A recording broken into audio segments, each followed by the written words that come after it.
comentar com você nesse vídeo sobre essa derrota do Fortaleza para o Palmeiras, essa vitória do Verdão para cima do Fortaleza, jogo que aconteceu na Arena Castelão, né? Jogo em que eu vi algumas questões bem interessantes aí, que eu quero pontuar para vocês aqui.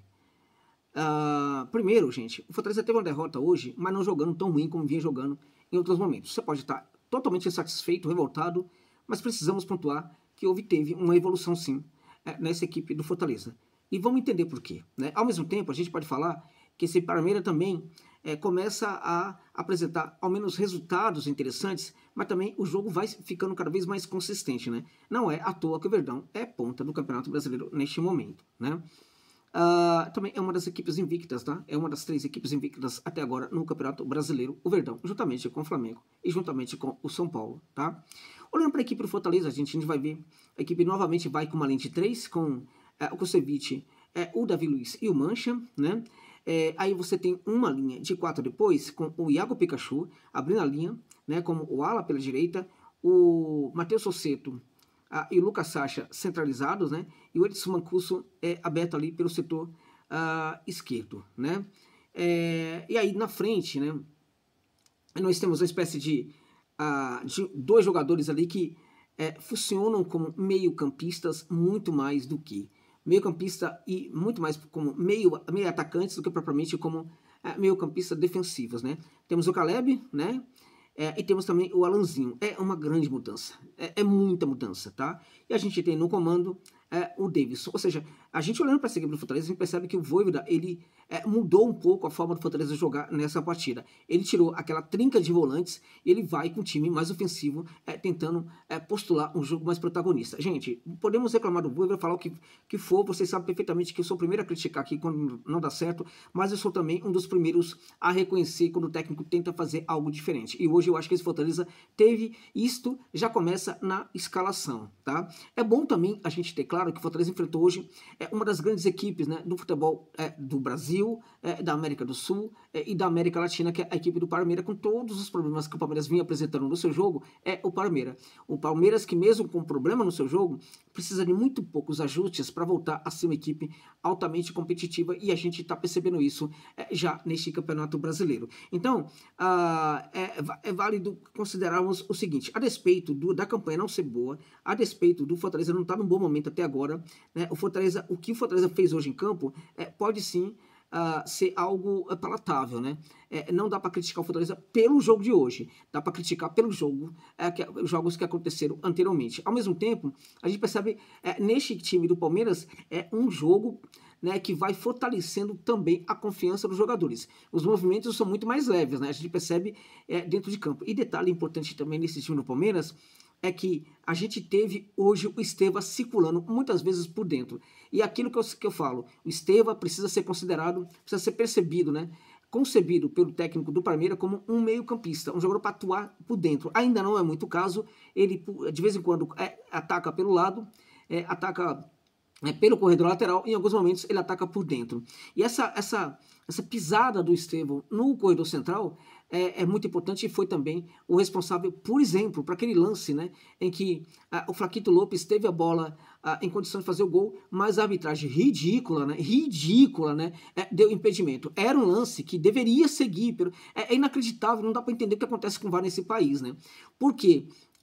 Teve várias jogadas ali, por exemplo, que havia impedimento, que eles deixaram seguir, quase saiu o gol, aí depois o árbitro levanta a bandeira, né? Poxa vida, era muito claro para o árbitro, para a arbitragem, que havia impedimento, mas deixa seguir. Numa situação daquela, que não estava claro que havia impedimento, o tal do Bandeira, o ridículo do Bandeira, levanta a bandeira. E aí impede a continuidade da jogada, porque se houvesse o gol ali, o VAR seria chamado para verificar se de fato o jogador estava impedido. Agora, a despeito do erro da arbitragem, importa muito reconhecer. Tudo isso ocorreu em virtude da pisada ali no corredor central por parte desse jogador que é diferenciado, que é o Estevão, tá? E aí, na verdade, fica muito difícil para o Fortaleza achar a marcação do Estevão quando ele se apresenta por dentro, tá? Então essa é uma novidade que a gente percebe, né, ocorrendo no jogo do Palmeiras, né?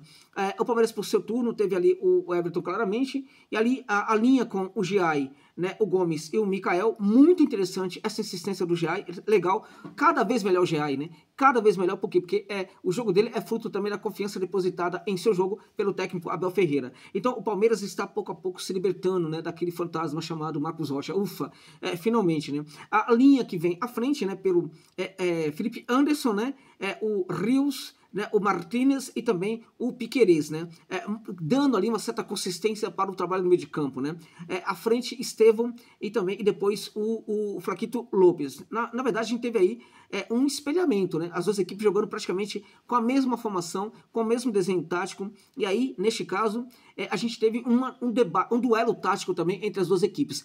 Esse duelo tático ele foi vencido também pelo Palmeiras em vários momentos da partida, em virtude de haver um maior entrosamento dos jogadores do Palmeiras em relação a esse esquema tático. E muitas vezes derrotado, o Fortaleza foi derrotado nessa guerra tática aí, em virtude de que ainda não há um grande entrosamento para esse tipo de jogo. É muito interessante que o Vovô entenda, né, o que o Fortaleza fez de bom hoje para, pelo amor de Deus, deixar um pouco de lado aquela ideia ultra defensiva de 90 volantes à frente da primeira linha de 90 zagueiros, né? Então, como ele deixou de lado isso hoje, a equipe foi muito mais criativa. E aí, eu acho que prevaleceu muito mais, né? Como eu disse, o entrosamento palmeirense e também a qualidade técnica dos jogadores do Palmeiras, tá? Há também, evidentemente, questões individuais que precisamos pontuar. O Davi Luiz não funciona. O Davi Luiz, ele conseguiu tirar um gol, né? O Kusevich também que tirou um gol do Palmeiras, mas mesmo assim, o segundo gol do Palmeiras, o gol do Flaquito Lopes, foi um gol que teve assinatura também do Davi Luiz. Ele não vai para o jogador, ele não dá combate. Ali mesmo que o Davi Luiz esteja extremamente cansado, né? Ele tinha condição de dar combate a um jogador que não tem tanta velocidade assim. Ele não combate, ele não faz o bloqueio, ele permite com que o Flaquito Lopes carregue a bola e chute quando quer, né? Então foi um gol ali, na minha opinião, também com a assinatura do Davi Luiz. Então nesse sentido, gente, eu acho que assim, precisamos ressaltar, primeiro, a grandeza do Palmeiras que está conseguindo achar o seu jogo, né? E está conseguindo achar o seu jogo justamente porque também o Abel está deixando de lado algumas besteiras, né? Algumas insistências, né? Como essa de colocar o Estevão ali como opção de velocidade pelo corredor central. E por outro lado, a gente teve um Fortaleza que, a despeito de ser derrotado, foi derrotado muito mais por questões ligadas a pouco entrosamento dessa formação e também ligado a alguns erros individuais, como o erro do Davi Luiz.